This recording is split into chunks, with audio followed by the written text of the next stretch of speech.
Cette mauvaise habitude provoque le cancer de l'ovaire. L'hygiène des organes génitaux féminins est très importante car c'est une zone particulièrement sensible. Cette partie du corps nécessite de bons réflexes ainsi que des gestes à éviter. Certaines femmes pensent que la douche vaginale est importante pour l'hygiène intime, or cette pratique est complètement offensive selon une étude américaine. La douche vaginale peut doubler le risque de développer un cancer de l'ovaire. Explication. La douche vaginale est une toilette réalisée à l'intérieur du vagin à l'aide d'une poire à lavement. Le but étant, pour des raisons thérapeutiques ou hygiéniques, d'injecter un liquide à base d'eau mélangée à du vinaigre ou à un produit antiseptique dans le vagin pour pouvoir le laver. L'hygiène intime. Tout ce qu'il faut savoir: certaines femmes optent pour la douche vaginale rien que parce qu'elles ne supportent pas l'humidité vaginale, les pertes blanches ou le sperme après un rapport sexuel. Selon une étude publiée dans la revue Epidemiology, la douche vaginale est associée à un risque de cancer de l'ovaire. Pendant plus de 6 ans, les scientifiques du National Institute of Environmental Health Sciences aux États-Unis ont suivi 41 654 femmes âgées de 35 à 74 ans. Les participantes ont rempli un questionnaire concernant leurs pratiques et l'utilisation de produits d'hygiène intime durant l'année précédente.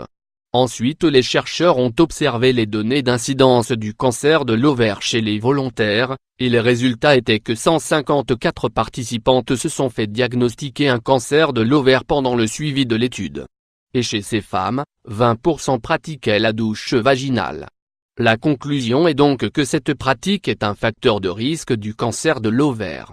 En effet, se nettoyer l'intérieur du vagin avec de l'eau ou en ajoutant des produits spécifiques fragilise la flore vaginale.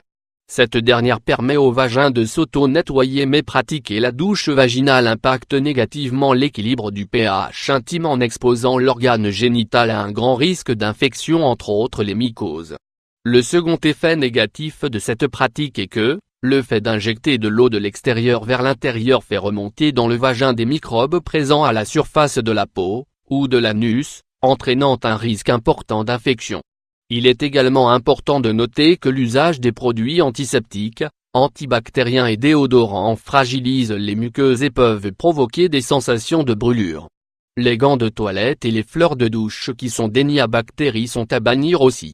Au total, la douche vaginale est une pratique agressive voire dangereuse pour la santé sexuelle. Le vagin se nettoie naturellement et est capable de se défendre, il n'a donc pas besoin de ce genre de pratique.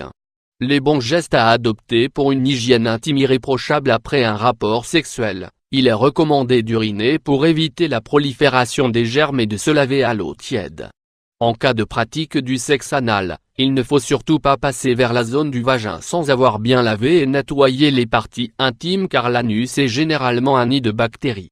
La toilette intime doit se faire au niveau de la vulve et la zone interfessière, il faut que le lavage soit fait avec les doigts d'une manière superficielle et d'avant en arrière et non l'inverse. Évitez tout produit lavant, les gants ou tout autre outil comme la poire à lavement. Évitez le rasage total de la partie intime car les poils pubiens protègent contre les maladies et les problèmes de peau. Prenez soin de laver les sous-vêtements séparément et de préférence à haute température 60 degrés C, afin d'éradiquer les champignons et les bactéries résistants. Le port de vêtements serrés peut créer un environnement favorable au développement des infections vaginales et ce suite au frottement, humidité et macération. Il existe des périodes où il faut doubler la vigilance afin d'éviter une infection vaginale, notamment, pendant les règles. Il est important de changer régulièrement de serviettes hygiéniques et se laver 2 fois par jour, dont 1 fois uniquement à l'eau. Pendant la grossesse, les femmes enceintes doivent être très vigilantes. En effet, une infection urinaire mal traitée peut s'étendre aux reins et provoquer un accouchement prématuré.